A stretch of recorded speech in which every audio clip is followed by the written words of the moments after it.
Veľmi sa tešíme, že vás opäť môžeme privítať pri našom kurze kritického myslenia. Dnes sa pozrieme bližšie na demokraciu. Vieme, že demokracia funguje na princípe rovnosti všetkých ľudí.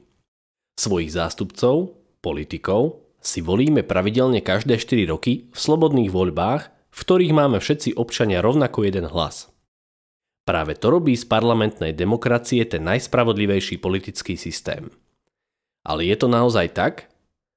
V ostatnej lekcii sme sa rozprávali o tom, že keď si chceme kúpiť auto, poradíme sa s kamarátom, ktorý sa autám rozumie a zvyšok triedy sa na názor nepýtame.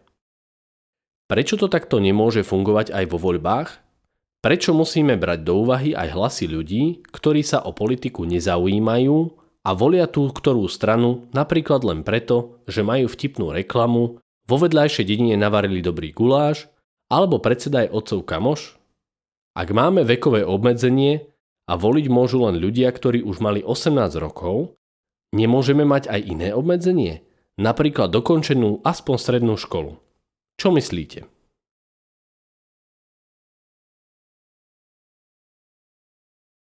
Poďme si na tomto príklade vyskúšať princípy kritického myslenia tak, ako sme ho definovali v druhej lekcii.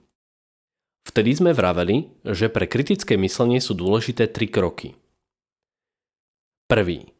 Zmätok zadefinovať ako problém a prísť na otázku, ktorú musíme vyriešiť. Druhý.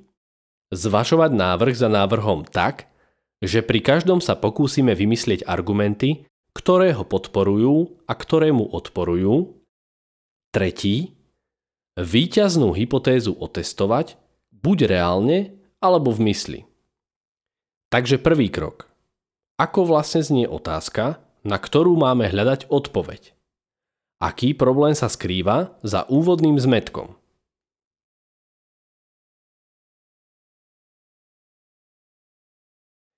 Ak sa pýtame, či by mali mať všetci rovnaké volebné právo, pýtame sa vlastne, či je dobré, že sme si všetci rovní.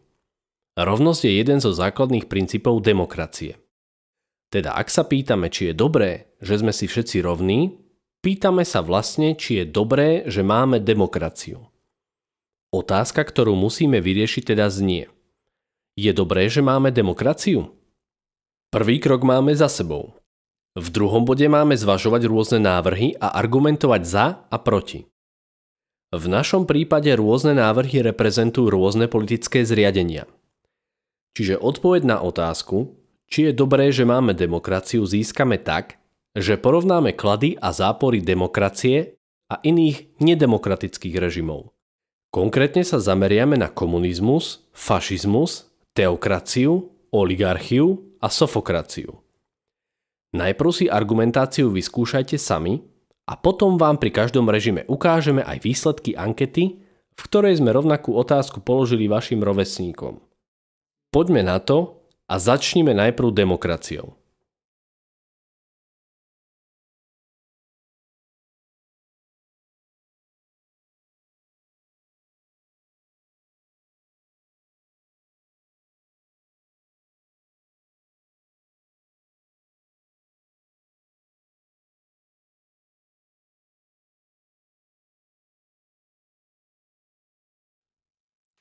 Tak čo?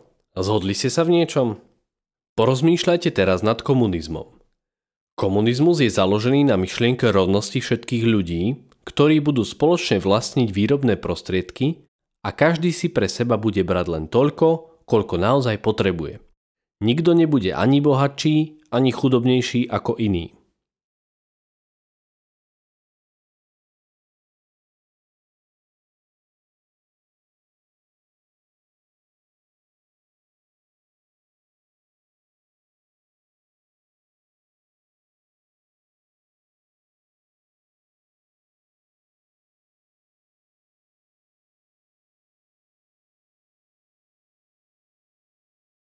Predstavte si teraz fašistickú spoločnosť a opäť pouvažujte.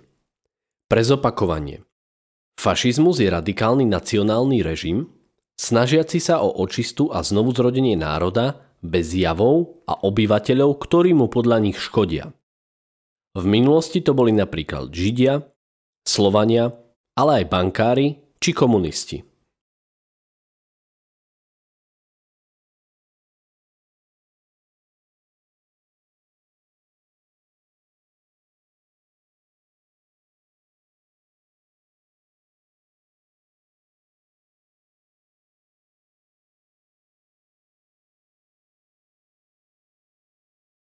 Máme za sebou 3 najznámejšie režimy a ideme ďalej na 3 menej známe. Začneme teokraciou.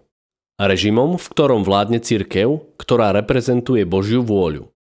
Aké by boli klady a zápory takéhoto štátneho zriadenia?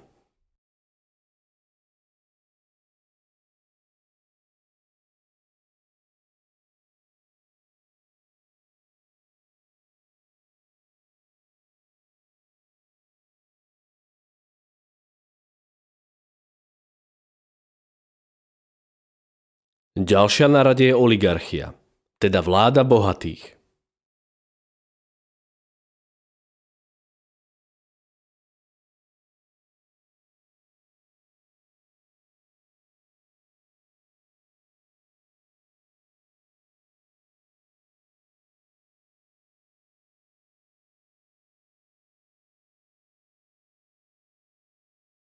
A posledný režim, nad ktorým sa zamyslíme, sa nazýva sofokracia. Stav, kedy v štáte vládnu tí najmúdrejší.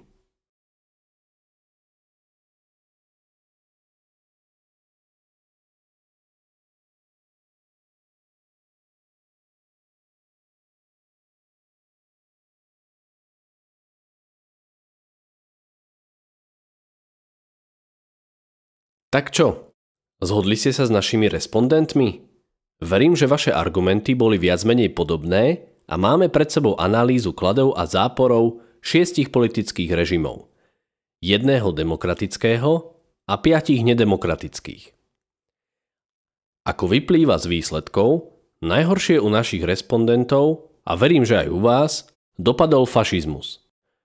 Opýtaní mali problém pomenovať vôbec nejaké pozitíva a keď už niečo uviedli, bola to hlavne disciplína a jednota, ktorá zvykne medzi ľuďmi panovať, keď majú spoločného nepriateľa.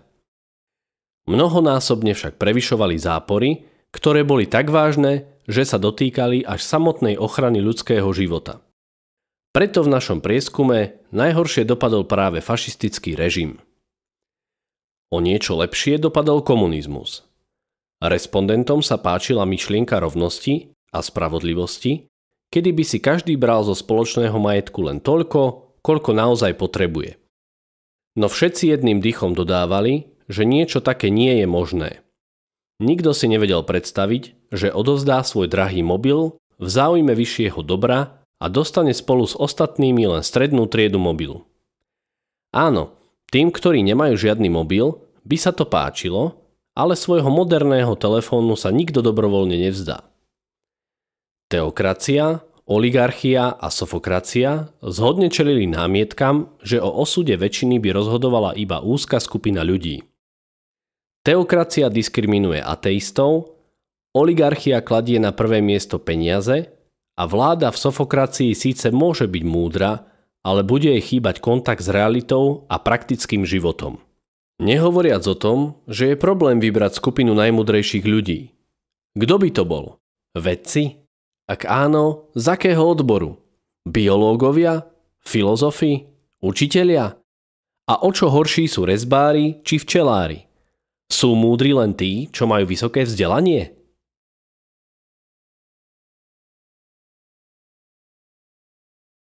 Nedemokratické režimy síce mali aj nejaké pozitívne stránky, no negatíva ich mnohonásobne prevyšovali a často boli tak závažné, že väčšina z nás by v takej spoločnosti jednoducho žiť nechcela.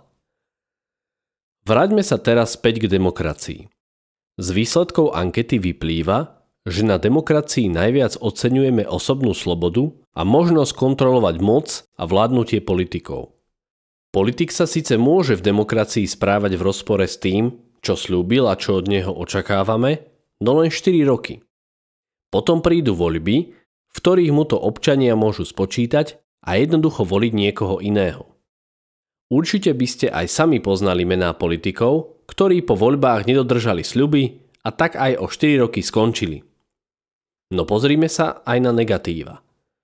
Dobrou správou je, že sú to všetko veci, ktoré nevyplývajú zo samotnej podstaty demokracie a tak sa dajú zlepšiť a opraviť. A tým už prechádzame k 3. bodu kritického myslenia, v ktorom víťaznú hypotézu testujeme. Ako a čím by sa negatíva, ktoré uviedli naši respondenti, alebo aj tie, na ktoré ste prišli sami, dali odstrániť? Ako a čím môžeme demokraciu vylepšiť?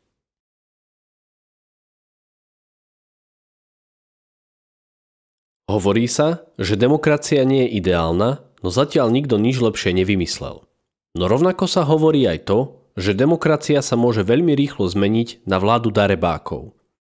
Preto nezabudnite, že ak sa o demokraciu nezaujímame my, ktorí ju máme radi a záleží nám na nej, začnú sa o ňu zaujímať tí, ktorí majú nečestné úmysly. Máš iný názor? Alebo chceš ešte niečo dodať? Napíš nám na názor@myslimkriticky.sk a možno na konci roka odmeníme práve teba. A na záver opäť úloha pre vás. Zastupiteľská demokracia si so sebou nesie aj jeden prvok priamej demokracie, a to referendum. Referendum je priame všeľudové hlasovanie o otázkach, ktoré trápia ľudí v krajine. Ak dostatočné množstvo ľudí prejaví v referende vôľu niečo v krajine zmeniť, spravidla uspejú a politici im vyhovejú. Porozmýšľajte, o akej otázke by mala vyhlásiť referendum vaša škola. Čo vás trápi a väčšina z vás to chce zmeniť.